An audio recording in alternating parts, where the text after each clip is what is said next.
સાબરકાંઠાના ઈડર અને વડાલી પંથકના ટામેટાની વિદેશોમાં ખૂબ માંગ હતી, પરંતુ આજે સ્થિતિ એવી છે કે ટામેટાની ખેતી કરતા ખેડૂતોની સ્થિતિ કફોડી બની છે। ટામેટાના ભાવ ખેડૂતોને રડાવી રહ્યા છે।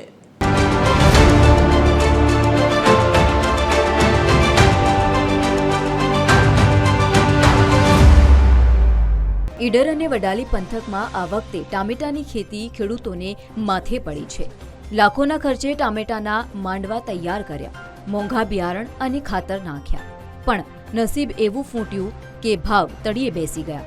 2014 પહેલા આ પંથકના ટામેટાની આરબ દેશોમાં ખૂબ જ માંગ રહેતી હતી, પણ હાલ એક્સપોર્ટના દરવાજા બંધ થયા છે। ખેડૂતોના નસીબ પર જાણે કાયમી તાળા વાગી ગયા। 2014 પહેલો માલ વિદેશમાં એક્સપોર્ટ થતો તો અમને સરેરાશ 200 રૂપિયા ભાવ મળતો। પાકિસ્તાન જતા વાઘા બોર્ડરથી એક્સપોર્ટ થતો માલ, દિવસની 40-50 ગાડી, પણ 2014થી એક્સપોર્ટ બંધ થઈ ગયું એટલે અમને ભાવ ઓછા મળે। જો એક્સપોર્ટ શરૂ થાય તો અરબ કન્ટ્રીમાં જો માલ જાય તો ખેડૂતોને પૈસા વધારે મળે।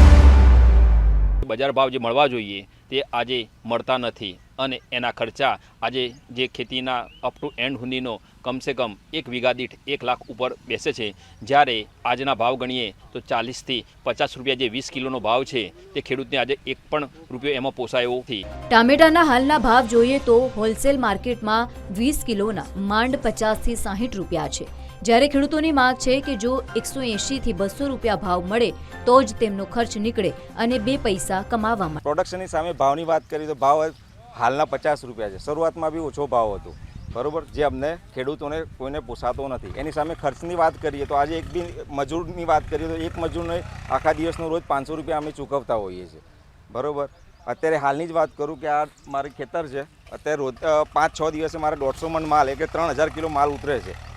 એની સામે મારે ટામેટાનું બિલ આવે છે 6000 રૂપિયા, અને હું ચૂકવું છું લેબરોની વાત કરું કે મારી દવા ખાતરોની વાત કરું તો સામે 8 થી 9000 રૂપિયા ખર્ચો છે મારો અઠવાડિયા કે 6 દિવસનો। એક સમય ખેડૂતોને ટામેટા વિદેશી હુંડિયામણ કમાવી આપતા હતા, પરંતુ આજે ટામેટા ખેડૂતો માટે બોજ બની ગયા છે।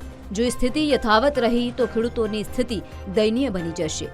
TV13 ગુજરાતી માટે નીતિન પટેલનો રિપોર્ટ, સાબરકાંઠા।